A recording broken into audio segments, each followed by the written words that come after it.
X252 movie presents Eat It, based on the true story of Daniel's first big decision in Babylon.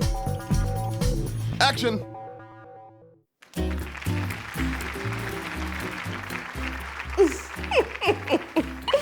Welcome back, y'all. I'm so glad you could come back and join us because we have been whipping up some Babylonian delights that are just so scrumptious they'd knock the hair right off a water buffalo in winter.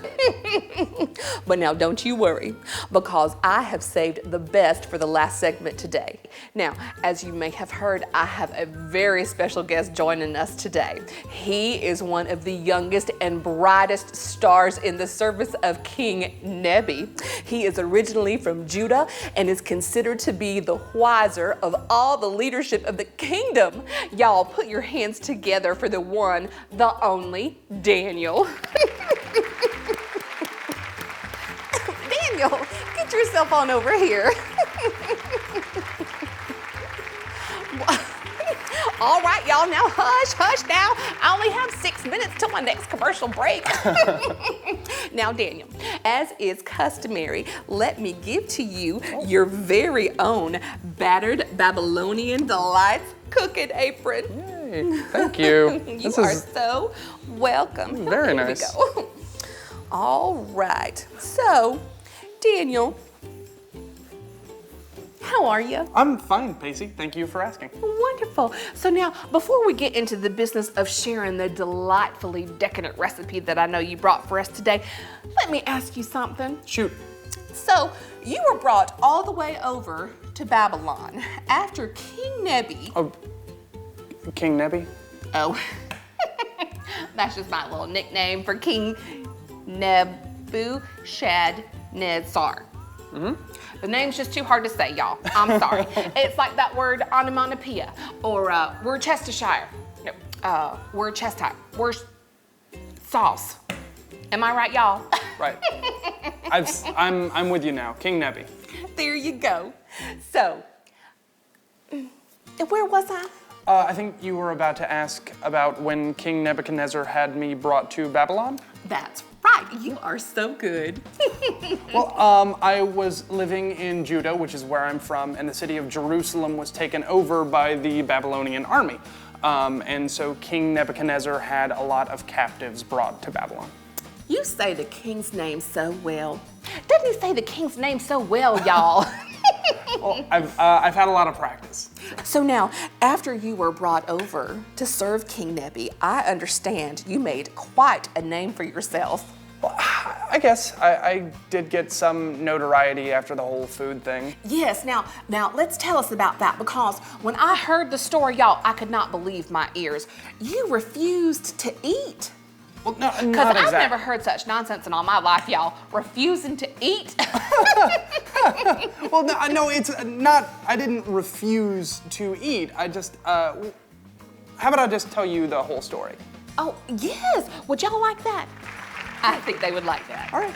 Well, King Nebuchadnezzar was looking for some young, strong, smart men from Judah to work in his palace, and I was one of the ones chosen. Well, now that sounds like a sweet deal. As sweet as fresh corn on the cob slathered with honey butter and topped with a candy corn sprinkle, y'all. You know, it certainly could have been worse. We were in training for 3 years, and we were taught by the best teachers and given food from the king's table. The royal food. Well, clap 3 times and spin like a top on a waffle. How was it? Was it good? I hear that the king's food is so tasty, it would make a jackrabbit change its name to Francis. Well, I never tried it. You turned it down? What? Why? Why would you do that? I hear that the king's food tastes like a rainbow on a plate. Maybe, but I've been reading the laws of God since I was a boy, and he has rules about how he wants us to act and how he wants us to live. And eat? Yeah, I mean, there's a lot of rules about the kind of food that we're supposed to eat and how we're supposed to have it prepared. I've chosen to be a follower of God, which means I need to follow his wisdom and obey his commands. But King Nebuchadnezzar was not a follower of God. He followed statues and idols and called them God.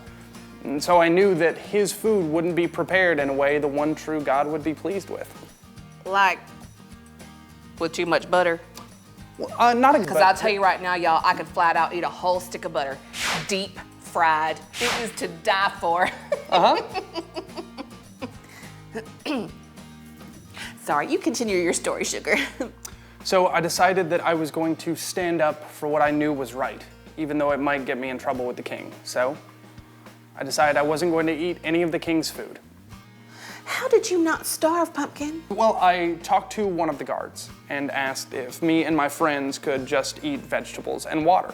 He didn't want to at first because he was worried he would get into trouble, but I convinced him to just let us try it for 10 days. And after that, he could compare us to men who had eaten food from the king's table and see who was healthier. You must have been as frail as a Slim Jim in a microwave. Well, actually, after that 10 days, we were the healthiest people in there. Well, salt my pepper, Jelly Bean. Those veggies did the trick. Yeah, they did. And the guard said that he would let us just keep eating the vegetables and drinking the water, so that way we didn't have to eat anything that God didn't want us to eat. I'm just glad that I knew what God said, so that we could stand strong, even when it was really hard. Well, I am impressed. Aren't y'all impressed, y'all? All right, now to the business at hand. I understand that you have brought a recipe with you that is so good that it would just knock the ugly off a warthog clean into next week. Well, it's really very simple. Well, lay it on us, Daniel. Let's see that recipe of yours. All right, well. Water. Okay. Yeah. So, how do we turn this into a dish? First you take the carrot, right? And you bite it. Right? And you chew it for a while. And then you wash it down with some water.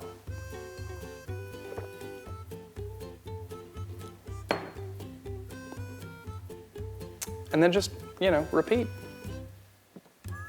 Tell you what, when we come back from our next commercial break, I'm gonna show Daniel here how to take this carrot stick and turn it into a vegetable soup that is so good, it's gonna make your foot wanna twist clean off. Well, that doesn't sound like fun. Oh, back in a minute, y'all.